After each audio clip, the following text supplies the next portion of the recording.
I want to be forever young. Do you really want to live forever, forever and ever?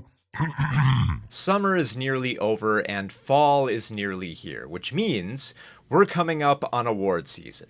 Before that season arrives, however, my mind returns to last year's Oscar-nominated movies. Usually, the handful of Best Picture nominees aren't big box office contenders and thus aren't as well known. But that wasn't the case in 2025. Sure, not everybody saw international movies like Sentimental Value or The Secret Agent, but more people turned out than one might expect for movies by directors who don't usually have the biggest box office rankings. Paul Thomas Anderson's One Battle After Another was the director's best performing movie, warranting its bigger budget. Marty Supreme had a huge draw for a Safdie movie. I remember going to the theater the day after Christmas to a packed house for that movie. These films were not just worthy of accolades, but they brought people to the theater. More people knew about these movies and saw them before they were even nominated for Best Picture. And then I thought for a brief moment, what if CinemaSins did an everything wrong with video on these nominations? And I scoffed at the idea because those are not the type of movies that CinemaSins covers. They mostly cover sequels, remakes, blockbusters, animated films, and superhero pictures. But then I got curious, and lo and behold, they had everything wrong with videos for Marty Supreme and One Battle After Another. So this is different. I say this mostly because a lot of the outrage clickbait channels that talk about movies tend to avoid movies like this, mostly because they didn't find these titles provocative or mainstream enough to cover, but also because these films are likely out of their wheelhouse of critique. But I guess CinemaSins is taking a chance and expanding their coverage. Either that, or they're just chasing trends for the sake of their struggling channel. And since I have been looking for an excuse to talk about these movies, I figured I'd do so with the one time I will ever talk about CinemaSins in depth. Let's start with Marty Supreme and see if CinemaSins' channel and their creator Jeremy have improved with their gags and nitpicks. Truly bizarre, the movie wants to start off by stating my penis size, but here we are. Yeah, these lazy jokes haven't changed one bit. Great. How are they treating you? I wore them out of the store. Okay.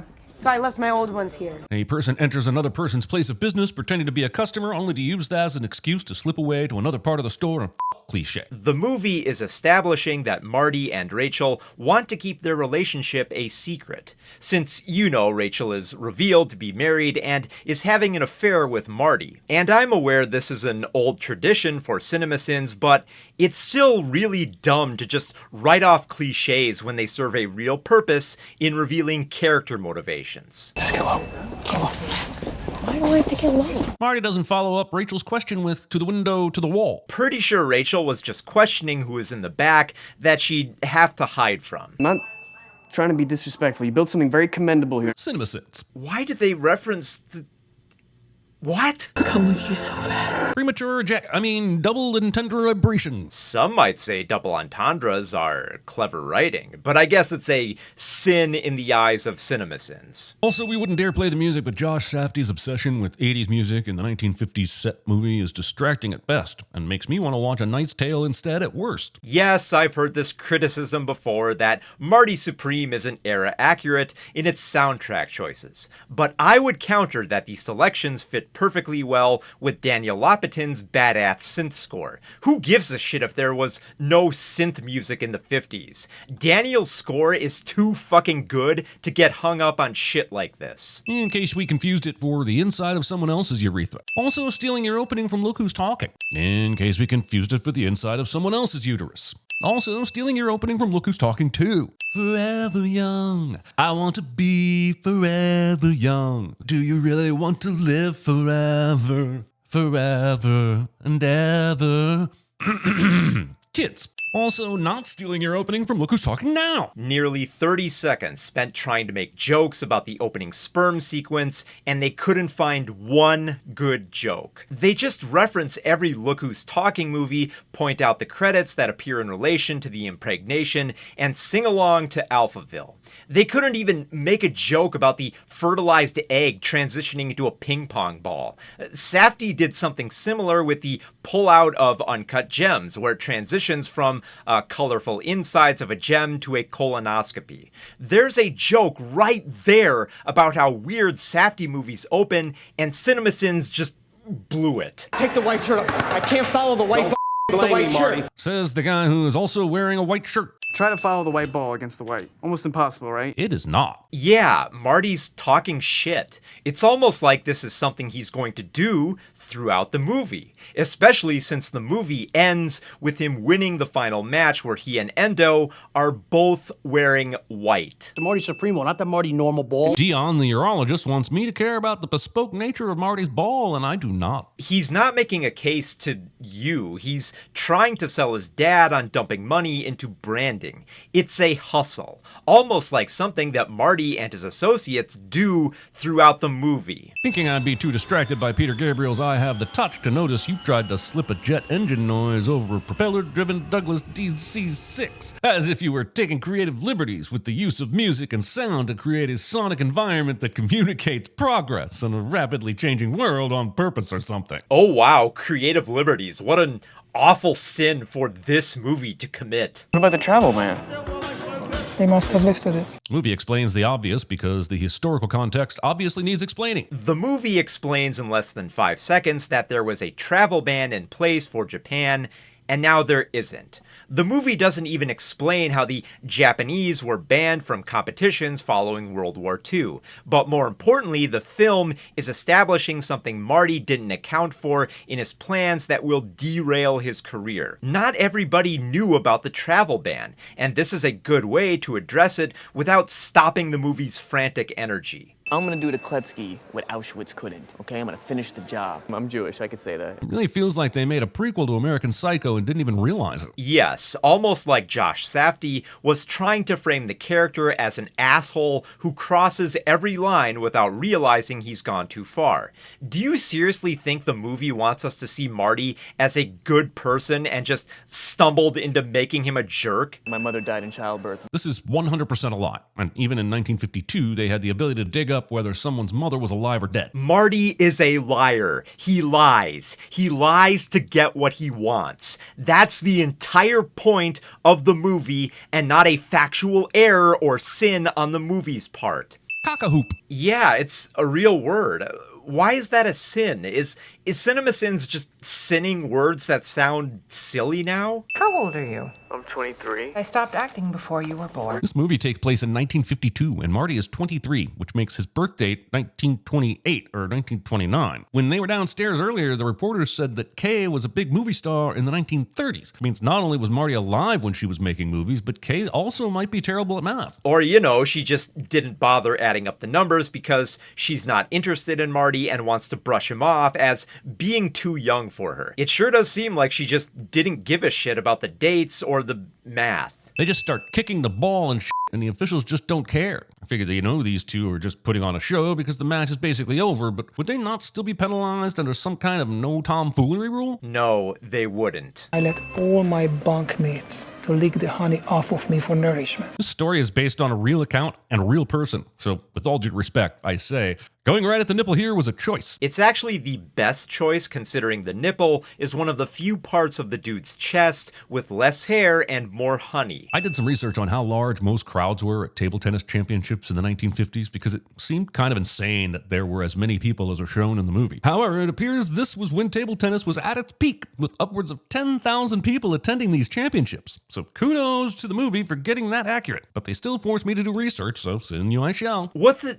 how is this the movie's fault? Is Jeremy angry that he had to do research because of his skepticism about ping pong crowds? This is weird because the video does include accurate historical nitpicks, like how the terms paramedic and unibrow didn't exist in the 1950s. I'm sure he thought ping pong crowds would be an inaccuracy and that he thought he could sin it, but then he looked it up and couldn't make that claim. So instead of not counting this as a sin and moving on, Jeremy said, fuck it, I'm sinning it anyway because research is hard. As interesting as it was to see Marty get down 5-0 without getting a decent return in the sequence, it would have also been interesting to see how Marty was able to get the 9 points we see he currently has. But the movie said, fuck you, and here we are. This movie does a pretty fantastic job of giving dramatic weight to table tennis, which probably means I should remove a sin. However, and notwithstanding that achievement, I'm going to add 5 instead because table tennis. These sins are just so lazy. Jeremy is complaining that the movie doesn't spend extra time showing you every single point of Marty's match against Endo. Safdie likely didn't show all of that because it would slow down the movie too much, which already runs 2.5 hours. That's bad enough, but then Jeremy goes the extra mile by weaponizing this dumb nitpick against the genuine thrill of the match's final moments. Black and white newsreel's position about an event that we spent the last several minutes watching. This is a common trend in CinemaSins videos where Jeremy clearly isn't watching the movie. The newsreel isn't just showing us the ping pong match again. It's revealing everything about Endo, his history, his deafness, and his return to being a craftsman after the match. The newsreel additionally makes it clear that Endo returns home to a nation that is fully behind him and celebrating him, while Marty returns home to more problems because he sucks. This is a great way to communicate how different Endo is from Marty, especially since we don't see him again until the final act of the movie. So writing off the newsreel as just an instant replay only proves how little CinemaSins is paying attention to Marty Supreme. I want to personally thank you for introducing me to table tennis. Nothing can make me believe that anyone spoke these words ever. Rockwell doesn't care about ping pong. He's only interested in the sport as a marketing tool for his business. It's why Marty is angry that being sponsored by Rockwell will only lead to an exhibition match where he's expected to lose. We don't get a scene where we find out Marty chipping off part of the pyramid actually unleashed an ancient curse. Oh yeah, let's entirely ignore Marty's reclamation of Jewish lineage as the ultimate gift to his mother and make a lazy joke about cursed pyramids. Tokyo? Tokyo, Japan? Are you asking me if Tokyo's in Japan? Marty would be supreme at Mom Needs a Geography class sins. Given that Marty is an asshole who runs his mouth about shit he makes up for money, you're not entirely wrong, CinemaSins. If it gets crazy, just holler. Sal will be in the other room, not outside. He should have no issue hearing if it gets crazy, so why the request for a holler? Sal is saying this in case Marty needs to be roughed up further for refusing to cooperate. That's not exactly something that Sal would instinctively know to do from the other room unless instructed by Murray. I could sell shoes to an amputee, so what? Wanting me to be surprised that someone who lost an arm might still want to wear shoes. Marty is clearly referring to amputees with missing legs, not arms. This is such obvious stuff. Like, how is CinemaSins still this bad? How much is my uncle paying for you to scare me? Because whatever it is, I'll double it for you to suck my dick. Marty's biggest flaw is that he's always trying to solve things with money he can't spare. That's the point. That's the entire point of the movie. That's how Marty's supposed to be portrayed. Fun cafe, huh? What do you got? The pastrami, what else? Movie has time for this. Or the movie is clearly showing that Murray and Sal are distracted enough after Marty's compromise that it gives Marty enough time to sneak out onto the fire escape. I'm sure if the movie didn't show this scene and only showed Marty's perspective of exiting the building, CinemaSins would likely complain, what were Sal and Murray doing that they didn't hear Marty going out the window? Aren't you gonna say something to me? Well, congratulations. Assuming a woman is pregnant without having actual knowledge of said pregnancy. Yeah, because when I hear a woman say she's pregnant, I immediately demand medical proof or assume they're just making it up. It is absolutely. No, it's not. I pull out. Yes. Movie wants me to believe that no woman ever told him, Okay, I can see what you're trying to do. It's not gonna work. and I do not believe you, movie. Marty talked his way into staying at the fucking Ritz. It doesn't seem that absurd that he could just also bullshit his way into convincing a girl that they won't get pregnant if he pulls out. Marty should really watch out for this guy walking up behind him. He looks like he could be the king of New York, or maybe a bad lieutenant, or even a body snatcher. Yeah, great. You read the actor's filmography. Would have been nice if you had better jokes than just listing his movies. What's the Ritz? Why? You got a $1,500 fine from the International Table Tennis. So, if Marty wasn't actually put up in the Ritz, how exactly did he pull off getting a room? I know he can be convincing, but one phone call or question when the ITT judges came back to their rooms would have gotten him pinched immediately. I have a hard time believing that didn't happen. That didn't happen, likely because Marty avoided them. He also falsely claimed that the IATT would cover these expenses, implying he likely found a way to charge them for his visit. Is it really that hard to believe just because the movie didn't show you every detail of his plan to stay at the Ritz? I told you not to use the shower. The movie portrays Marty as not following instructions when technically taking a bath is not using the shower. If somebody tells you not to use the shower, you should assume that includes baths as well. Just bring the dog to the vet. I understand Ezra has no clue how much of a heel Marty is, but we know, and the fact that the movie is putting us through the stress of worrying what will eventually happen to this dog is The movie is meant to be nerve-wracking and stressful. CinemaSins is complaining about how a safety movie is ramping up anxiety immediately after a scene where Marty is banned from table tennis, owes money, and crushes somebody's arm with a bathtub. If you're not willing to roll with the mounting tension, maybe movies like this are just not for you. the fact that the dog doesn't get away from these morons when he can actually makes me think less and care less about the dog. I don't feel great about it, but here we are. And where's the dog supposed to go? The dog is in a moving vehicle in the middle of nowhere. Movies never parent radar correctly. Marty's mom would have sensed his presence as soon as he put one foot through that window and woke up. No kid ever actually successfully sneaks out of the house. It's just a matter of whether or not the parents decide to let it go that particular night. But also sleeping in your kid's bed when they're not home. Don't do that. It's creepy. Marty's mother is established early in the movie as being lonely and missing her son. She sleeps in his bed because she wants to be closer to her son. This is a sweet and sad scene that displays just how much damage Marty is doing to those who genuinely love him.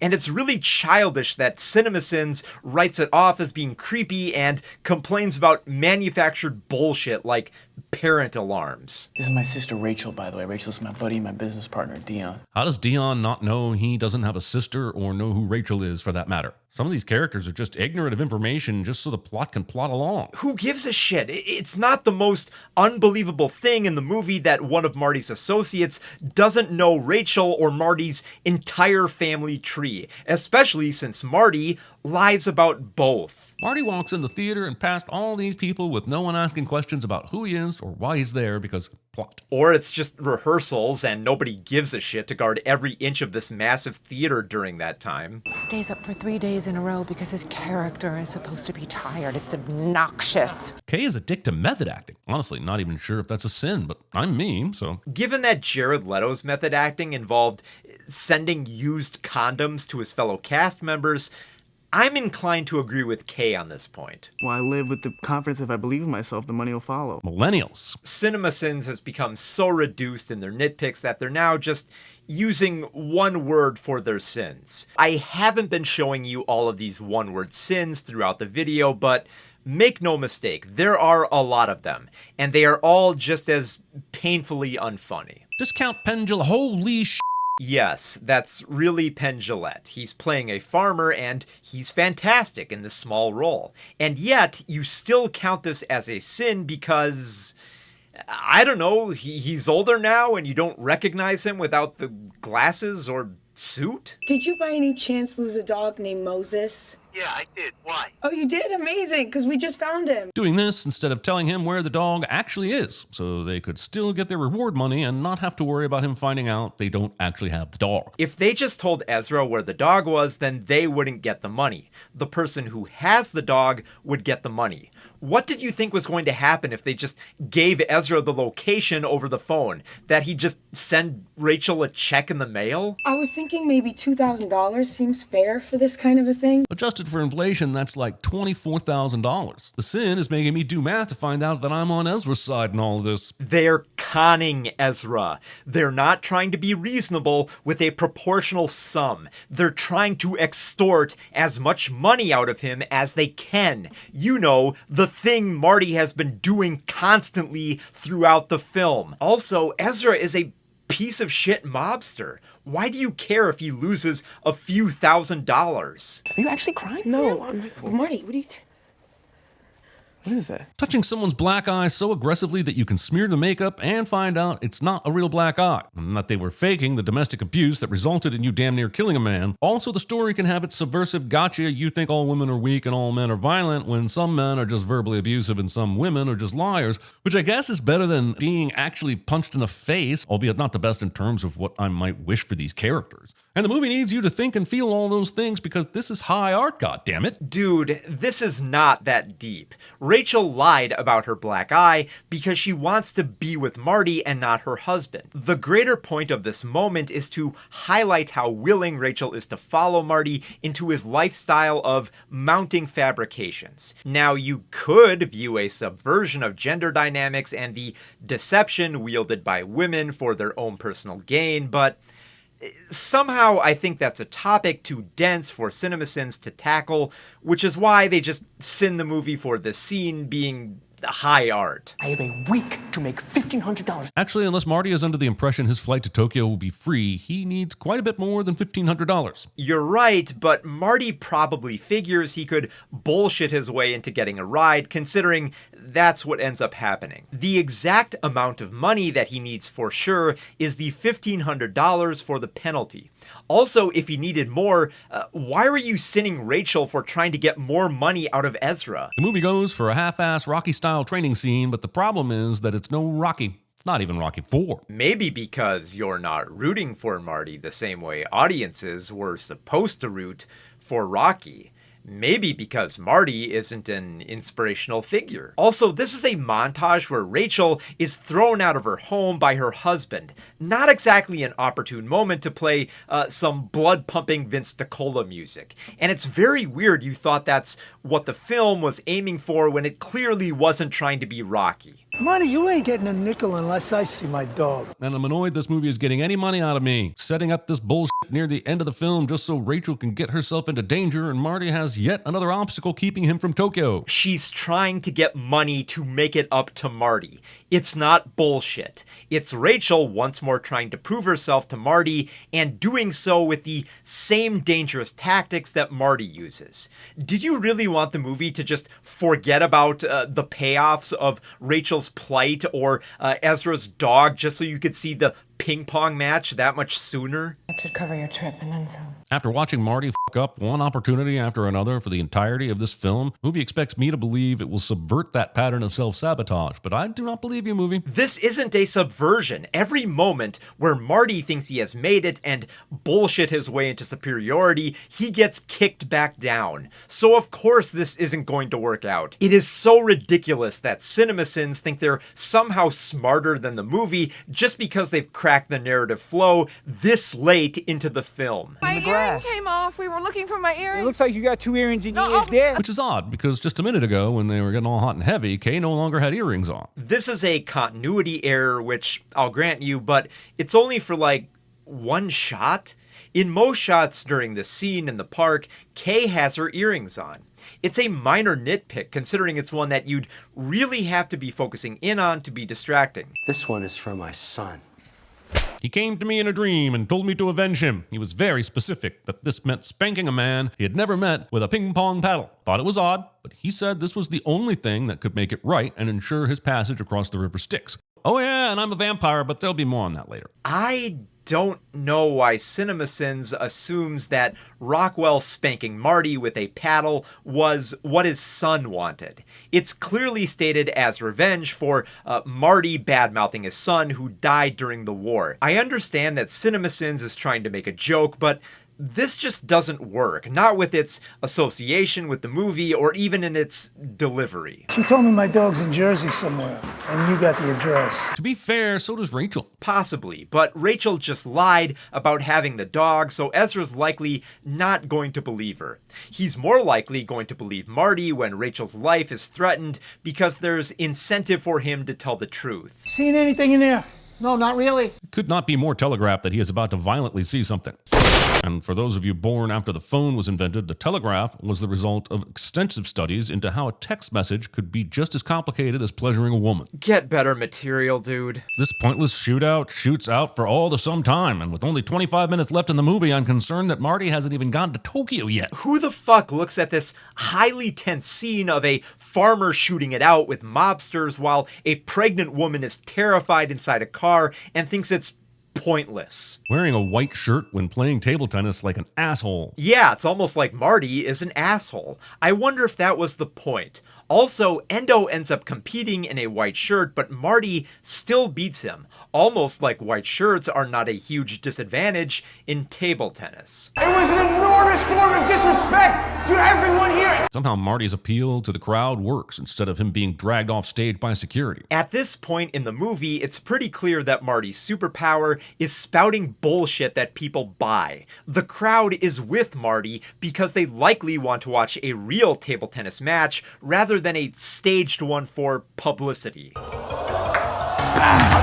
After Marty wins this point, we see the score was tied at 17-17, so it's now 17-18 advantage Marty, which is all well and good, but we know that Endo was the server at the start of the game, and if the serve alternates every 5 points, then Endo should have been serving on the 35th point, not Marty, and I'm extremely sad that I know that. Here's 21 cents for making me understand the mathematics of table tennis, Marty Supreme. Stupid Marty Supreme, forcing me to research stuff that doesn't really matter in the grand scheme of the movie. I was born in 1601. I'm a vampire. I've been around forever. Here's a line of dialogue said in this movie. It's just a more creative way of saying he's old. It's more entertaining that Rockwell says this and not just, I'm really fucking old. This movie does the unthinkable by presenting a huge asshole like Marty to us for the last 2 hours and change, and then actually getting us to root for him in a fucking table tennis match by the end of it. And I kind of hate that the movie did this to us. Table tennis is the one thing Marty is good at without pulling con jobs, stealing money, or hurting people. You want to root for him because it's the only thing that he can do right without lying. If he can win this match, then he'll have proved to a few people that he's not all talk. Also, this is the grand finale. We don't even get to see Marty in the championship tournament. It ends on a fucking scrimmage that means nothing. This is the equivalent of having a Mortal Kombat movie with no Mortal Kombat tournament. It means a lot to Marty because he wants to prove he can win something without cheating. Also, I don't know how anybody can watch this movie and think the finale would involve Marty winning a big championship. Shh, right here. Don't worry, I'm not going anywhere. That's a weird way to reply with, get the fuck out of here, Marty, I fucking hate you. Maybe it's because she still loves Marty and wants to raise her child with him? You said 4, right? No, Marty said... Meisler? And yet Marty doesn't correct her, and now I'm pissed they're not working on a sequel where you find out Marty and Rachel have been raising the wrong baby. Also, that baby looks a lot like Abel Ferrara. Also, kids. Also, Supreme. After watching Marty f*** up one opportunity after another for the entirety of this film, the movie still expects me to believe he will be anything other than a bad father. Okay, casting aside all those pathetic attempts at humor, it doesn't surprise me that CinemaSins fails to read the end of this movie. The ending of Marty Supreme is somewhat ambiguous in what it implies. Marty's breakdown upon meeting his newborn child is not meant to imply that he's going to be a good father. Now, there are a few ways that this scene can be read, but I prefer to see it as the tearful realization of a new chapter in his life. Marty has spent his entire life lying, cheating, and scraping by to prove himself. But now that he's expected to be responsible for a child, everything is going to have to change. He's not going to be able to bullshit his way into being a parent. Those flaws will be apparent, and even if he manages to hide them from everybody else, his child will know about them, and they'll know how much of a loser he truly is. It's either that theory or it's just Marty facing the sobering moment that, after a long and chaotic road, somehow his kid was born into this fucked up world. But it doesn't surprise me how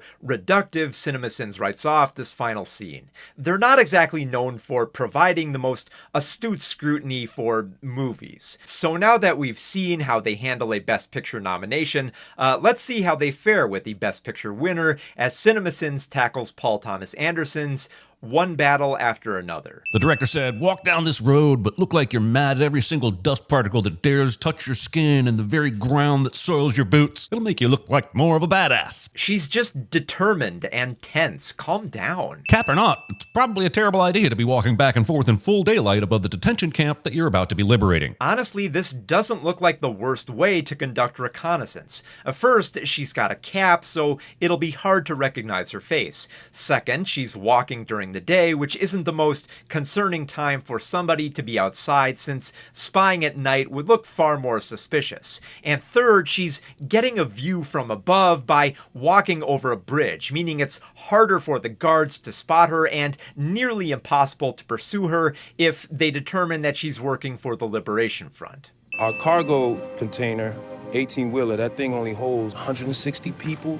I'm talking about crammed in there tight. It's cheek to jowl. I did a bit of morbid math here, and your standard 18-wheeler has about 64,872 square inches of floor space. I'm fairly average size, and I take up 180 square inches of floor space. Let's be generous and round that up to 200 square inches. That means you could fit 324 people in the back of that truck. And that's not even taking into account the kids, who would take up significantly less space, or the height of the truck, if willing to sit on some shoulders. Now, the weight is a different thing, but our man didn't say weight. He said, cheek to jowl. Smash faces to face. He played himself by specifying the crunch. For the record, I'm not saying it would be safe or comfortable, but I'm sure it beats running or being left behind. And none of this shit matters. I mean, you want to create a diversion? You want me to blow something up? You want? I want you to create a show, Pat. The man has repeatedly asked for a specific plan, and she is refusing to provide anything beyond a loose elevator pitch. She doesn't care if he blows something up, so long as he makes for something showy.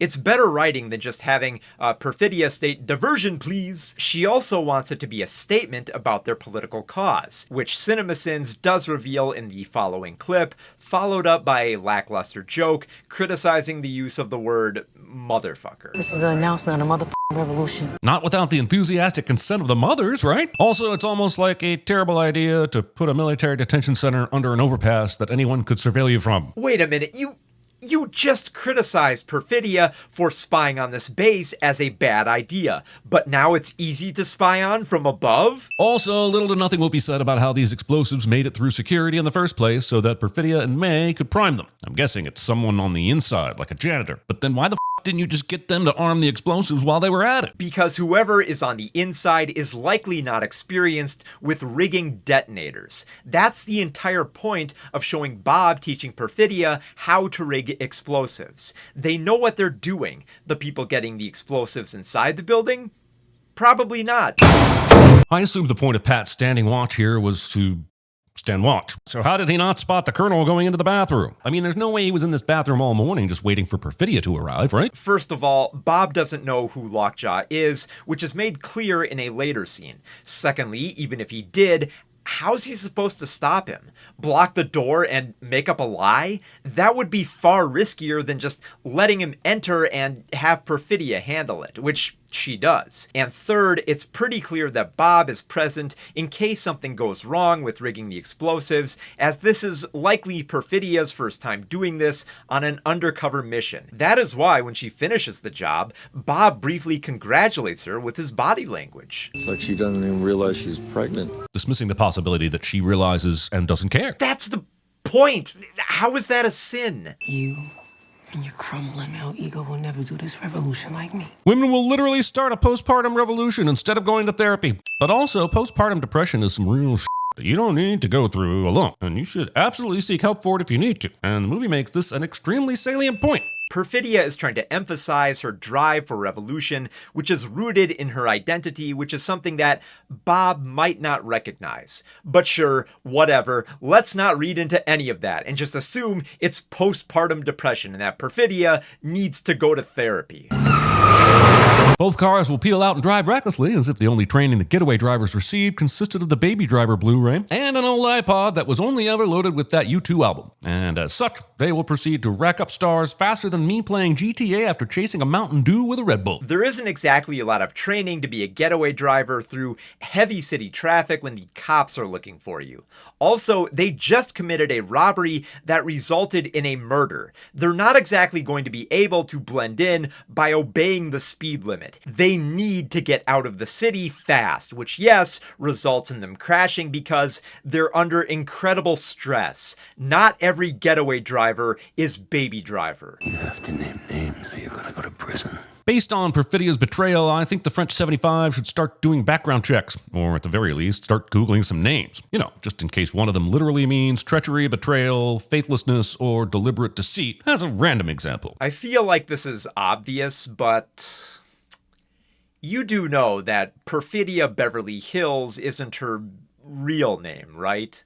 Before Bob goes into hiding, his names were Rocket Man and Ghetto. They're clearly code names, and it's likely that her name was based on the classic song of the same title, considering it is played in the movie. That association seems more likely because the song is about a betraying lover, which fits Perfidia's character.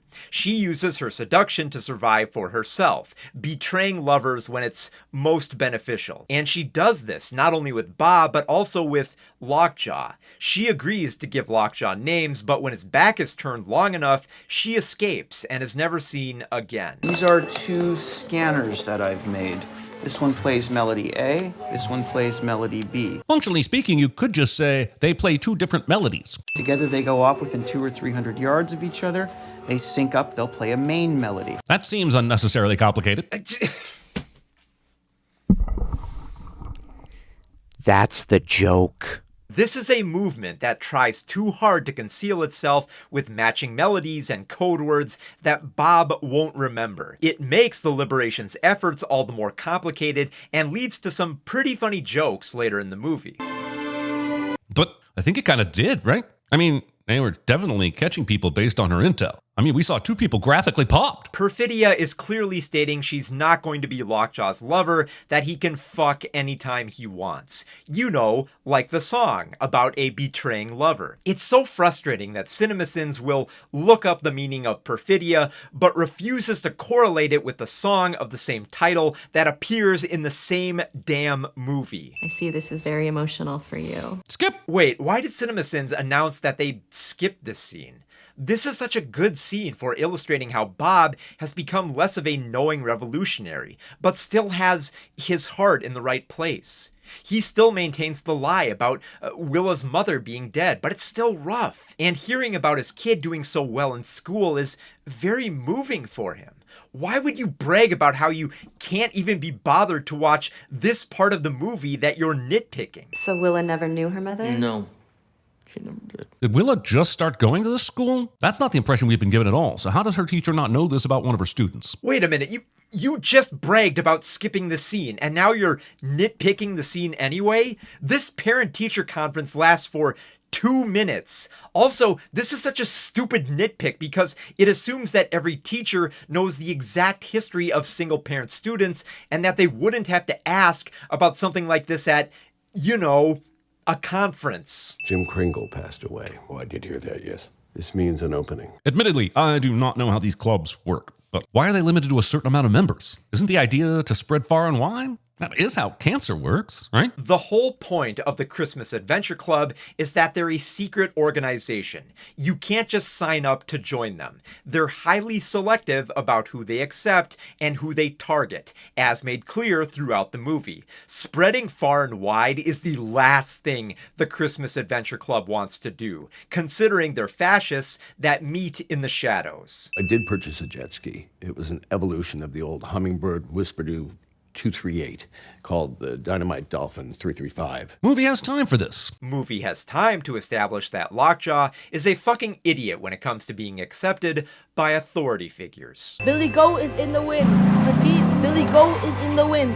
Implement plan snap purple pop. How are any of their passwords still secret when these revolutionaries are doing the equivalent of leaving them on a post-it on their monitor? Because the movement is flawed. Their code words are arbitrary, and this is stressed throughout the movie as criticism and comedy. What's his sister's name? Pamela. What are their names? Where do they live? So far, every resistance member we've seen caught has bent at the first sign of pressure. It's honestly amazing they achieved anything or managed to hide for 16 years with so many liabilities. Once again, that's the joke. The movie is telling you these people are not the most intelligent or resilient of rebels. And you told them they could do that? Yes. Told them to come to the house. Bob's got a great point here. No one should know where they live, especially not f***ing kids. I'm not even convinced she should be going to school. Yeah, why should Willa be going to school? She should be homeschooled, even though Bob is clearly not adept enough to teach her, and keeping her locked away from her peers would be damaging for her social life. There's a quinoa casserole with frosted flakes in the oven. The amount of concern and curiosity that I have regarding this culinary decision-making. Never mind the fact that this weird pairing of food is very much in line with Thomas Pynchon's writing, where he includes weird food combinations. Pynchon's Inherent Vice, for example, includes such foods as anchovy loaf and jellyfish teriyaki croquettes. So quinoa casserole with frosted flakes is a very apt inclusion and also very funny. Baby, don't be scared. The insane luck of catching Willa in the bathroom on her own, given the cops are minutes away and the tension has appropriately crescendoed. I wonder what her alternate plan was if convenience didn't work out. She'd probably just leave so that she wouldn't get caught. Who gives a shit about what ifs in a movie that is built on tension? Shut Up and Dance by the 1975, playing in the background as they escape, is just a bit too cute for its own good movie. They're not even French. That's not the right band. Shut Up and Dance is by Walk the Moon, not the 1975. It's so strange that CinemaSins will do some research for accuracy, but still misses basic shit like this. Not a single law enforcement officer or misappropriated soldier is posted around the school, checking to see if the arrival of a dozen sirens spooks anyone into escaping the building. The authorities just got there. You can't really post cops and soldiers around the school before they arrive, especially if you're staging a raid like this. You know Willa Ferguson? Yeah. You know Willa Ferguson? Expecting an honest answer to this instead of checking with the teachers and just targeting whoever Willa is known to hang with. Not every teacher is going to be present in the school for this dance. Oh, and the soldiers do question people Willa is known to hang out with once they get enough information. I need the greeting code, Bob. Oh, well, I don't remember the greeting code. Bob, how can you live in this paranoid fashion for 16 years but not remember all the codes and shit that get you out of Dodge? And look, I know the answer is 16 years of weed, but it's still dumb when the life of you and someone else's daughter depends on it. That's the fucking joke. Bob is a mess and can't remember the resistance code words. He's a burnt out rebel whose biggest act of defiance is smoking weed while watching the Battle of Algiers. He's not like some Jason Statham style ex-mercenary who can be switched into action mode when a dangerous situation arises. The campus has been raided and the Billy Goat has been taken. Billy Goat is Howard Somerville, so Howard Somerville has been taken. Bob will very helpfully for us translate everything being said in code, but after this initial fuck-up, why doesn't the person calling him hang up? The whole point of a code is that no one will know what's being said if the line is being monitored. They need to hang the fuck up before he gives up Grandma's secret spaghetti sauce. Bob is narrating for himself so that he can remember what the code word means and jog his memory. Also, yes, the code words are being compromised because they're arbitrary, and that's the joke. He's a bomber. Yes. Acknowledging he's a bomber and that entering this tunnel is a terrible idea, but then following up that savvy assessment by standing directly over the hole as you drop a smoke grenade directly onto said potential trap. Also, wouldn't now be a great time to head outside and see where the smoke exits? Better yet, why are all of you assholes in the house instead of searching the woods that you know the secret tunnel must lead to? Yeah, let's just immediately leave the only building with clues to Bob's whereabouts and just randomly search miles upon miles of woods in hopes of finding the secret tunnel exit, presuming it even exists in the woods. Well, maybe you should have studied the rebellion text a little harder. Gil Scott-Heron did say that the revolution would not be televised, but he said nothing about homework. Yeah, it's almost like the code words are not the best protection when those who need the resistance most can't even remember them. I need a weapon, man. All you got is goddamn nunchucks here. Expecting gun kata weapons in a karate studio instead of karate weapons in a karate studio. Sure is lucky that Bob turned up just seconds before Sensei Sergio was going to be out on his own mission. I mean, unlucky for Sensei. He's obviously better off without Bob. Also, it is extremely fortunate that Willa's Sensei is responsible for harboring and protecting immigrants and has the resources and motivation to help Bob at all. Also, why did Bob come here at all? He wants a gun and a power outlet. Why would Willa's Sensei be his first stop? Especially when this is the next logical place Lockjaw will be looking. Cinema Sins sure throws out a lot of sins for stuff that can be easily explained. Bob says he needs a gun, and while Sergio doesn't have one at the karate dojo, he does have one back at his place, which he offers to Bob. Bob also trusts Sergio enough to come for him for help, especially given everything Sergio knows about Willa, including stuff Bob doesn't know about Willa. Sometimes a movie has a character make an inexplicable choice for plot convenience, but that's not the case here. Like, seriously, where else is Bob supposed to go based on what the movie has introduced thus far? We had a little Latino Harriet Tubman situation going on at my place. All legit, from the heart. No cash. It is a very important distinction that he is actually trying to help people and not human trafficking for profit. But that detail is delivered as such because the movie thinks Bob and the audience need everything spelled out for them, and the movie might be right. Considering this video's previous salvo of sins was criticizing why Bob asked Sergio for help, Cinema Sins shouldn't be complaining about the movie spelling out Sergio's operation. Also, Sergio's explanation to Bob, somebody who doesn't know about these plans, lasts a total of 5 seconds. Not exactly the most movie-stopping of exposition. This is a key tenet of the rebellion text. I'm surprised you can't name it. I don't think there's a scene that has better or more hilariously embodied the pain of two-factor authentication, but to be fair, it has been 16 years. They really should have built in some redundancies at the 5 to 10 year mark, like a little check-in with everyone to reset their passwords. That's the Joke!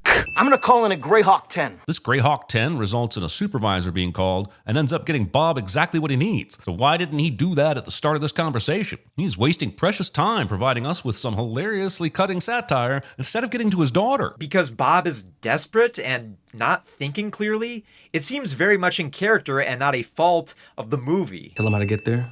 Apologize. Mean it. Hello. Hi, prick. Give me the f***ing coordinates now. God damn if this isn't the biggest sin of the movie. Our guy is doing his fucking job here. Yes, that may well be Bob on the phone, but what if he's being coerced or tortured? The point is, if you establish a code like this, it only works if it is 100% adhered to.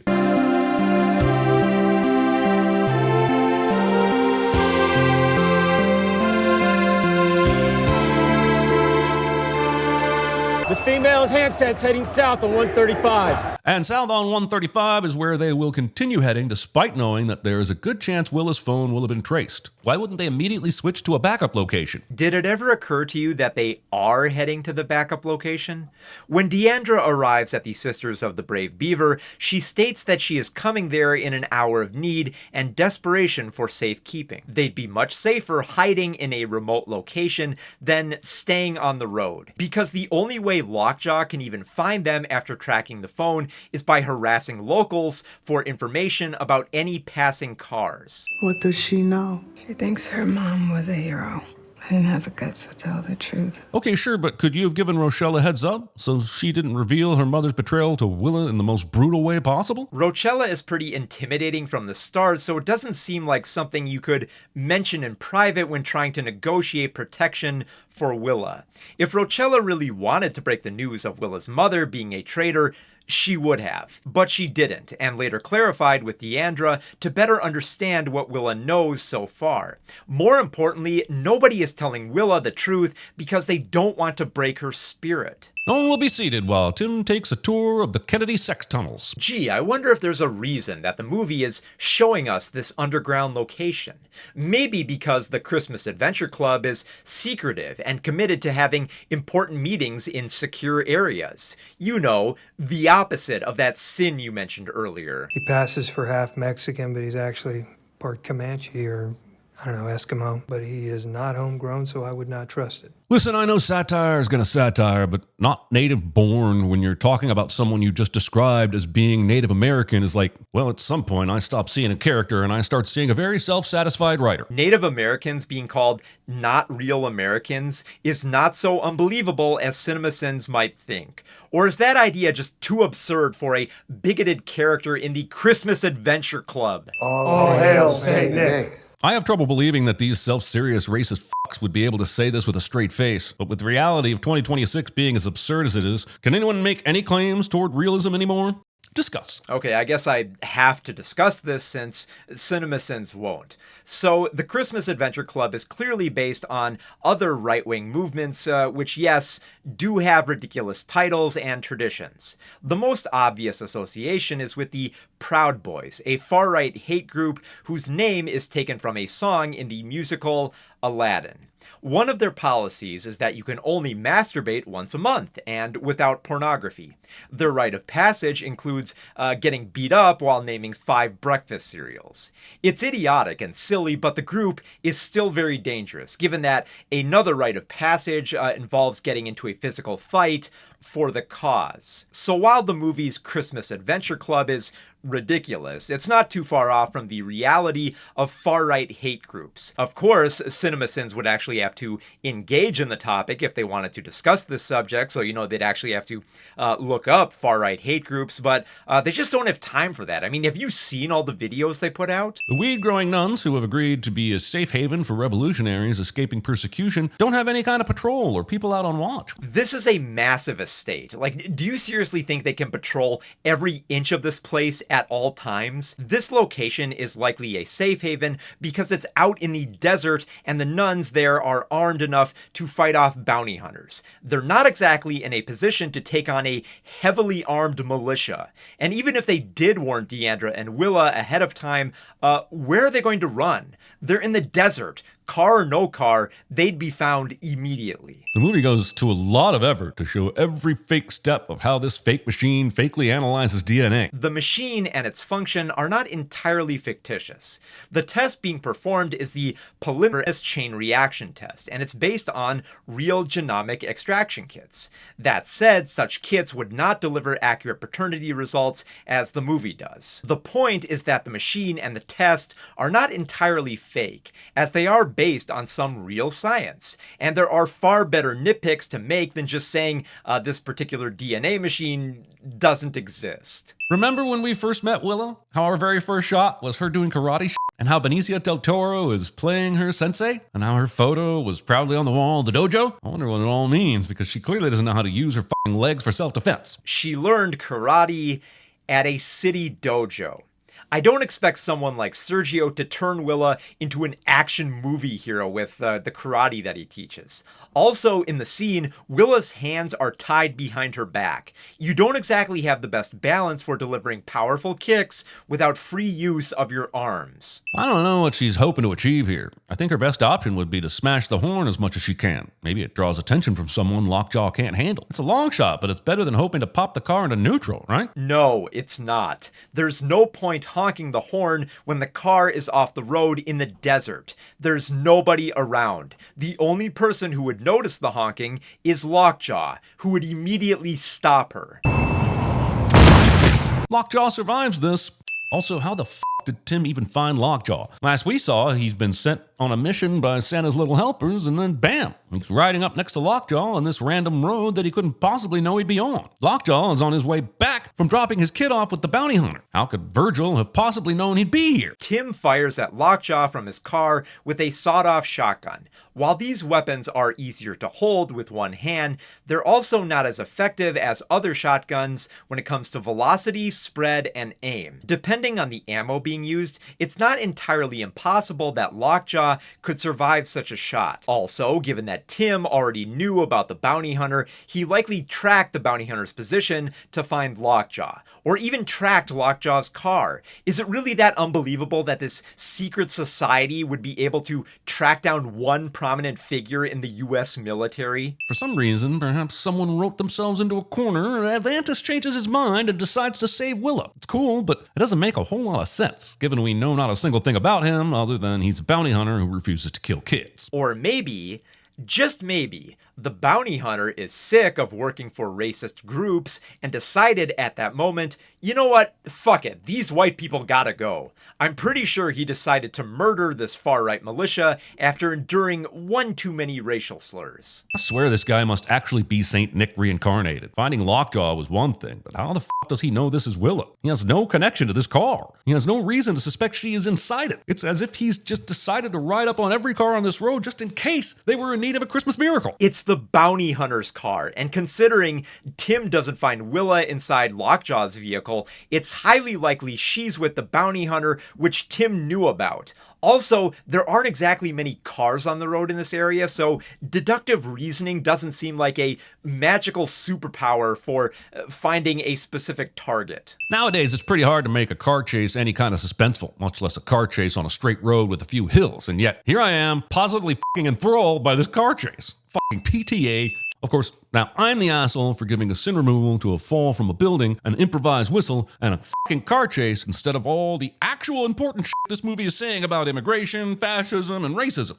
Fucking PTA. Yeah, I mean, I don't know, dude. The movie's thematic elements are pretty bold and reflective, so I think they'd be worth some of those unsins that you gave out to scenes that made you laugh or looked good. But that would actually require reading more into the movie rather than just acknowledging that the politics of this movie exist. I think that's the biggest problem with CinemaSins. They've clearly made some improvements based on the recommendations that BobVids made in his video criticizing CinemaSins. BobVids stressed that CinemaSins should do better research on what they sin and try using YouTube's captions instead of their, the archaic subtitles that they keep adding in Premiere.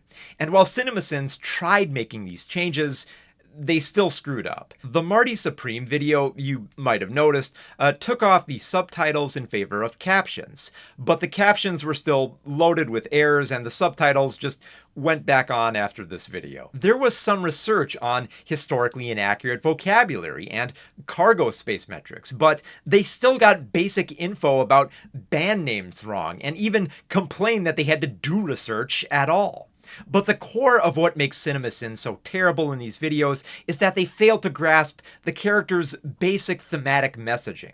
Marty was framed to be a bullshitter who keeps running his mouth and fucking up, yet there's a sin for nearly every time Marty is talking bullshit or fucking up. Bob was framed as a burnt-out leftist struggling to work with a flawed revolutionary group, yet there are sins nearly every time the absurdity is stressed. Complaining about the characters in this manner isn't nitpickery. It's failing to understand what the movie is trying to do. And this has always been an annoying criticism, that because a protagonist fucks up or makes an immoral choice, the movie must be bad. Why did Travis Bickle in Taxi Driver take his date to a porno movie and ruin that potential relationship? Why did Bear in Obsession make the wish that ruined his life when he was clearly warned about the dangers of doing so? Why does Woody in Toy Story knock Buzz Lightyear out the window when it clearly would make the toys despise him? CinemaSins doesn't want you to think about the narrative choices for these character actions. Just claim it's a sin of the movie and let the ding ring, obliterating any further thought the moment the sound effect plays. And just like, can you imagine how much worse it would be if CinemaSins covered all the Best Picture nominations? I think it might go a little something like this. You know, for being smart enough to uncover aliens threatening to destroy the planet, Teddy doesn't seem to understand that humans are scientifically different from bees, and that this comparison is stupid. Ding. If Harlander only wanted Frankenstein to perfect his science to gain a new body, why did he tell him so late in the process? Also, Harlander would have learned early on from Frankenstein's diagnosis that transferring his compromised brain wouldn't fix his problem, and he wouldn't have wasted his money. But movie needs this to happen so Frankenstein can make his monster. Ding. Crying over dead children? Skip. Ding. It is hard for me to believe that Jaws was a big movie in Brazil. But then I looked it up, and it turns out the movie was very popular in that country. So much that it led to a parody movie, and that's cool. But I still had to look up this information because the movie didn't convince me of its historical accuracy. So I've got to sin it anyway. Dung. Yes, everybody is mad at Dad, including me. The movie wants me to feel something for how this film director messed up his children and tries to repair the damage by making a movie. But movie is wrong. Ding. Oh great, another slow moment of family bonding amid the progression of 20th century America. Movie has time for this, but I do not, so skip ding sound effect. And look, I know some people still like watching CinemaSins because even after everything I pointed out, they still find their videos funny. And maybe CinemaSins has your brand of humor, but that comedy is still based on misreading so much in the movies they criticize. There's a kind of ignorance required to find these videos entertaining, and it does a huge disservice to movie discourse. So as we head into Oscar season, try to be more critical of upcoming movies and less dismissive like CinemaSins, because movies deserve to be watched without dings. Open the envelope? Yes, open the envelope. I can't. What do you mean you can't?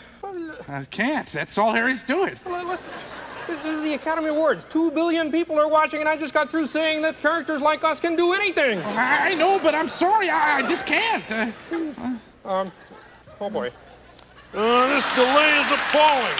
Well, the tadpole can't open the envelope. But aren't these things planned? I mean, this wouldn't happen on the Wheel of Fortune.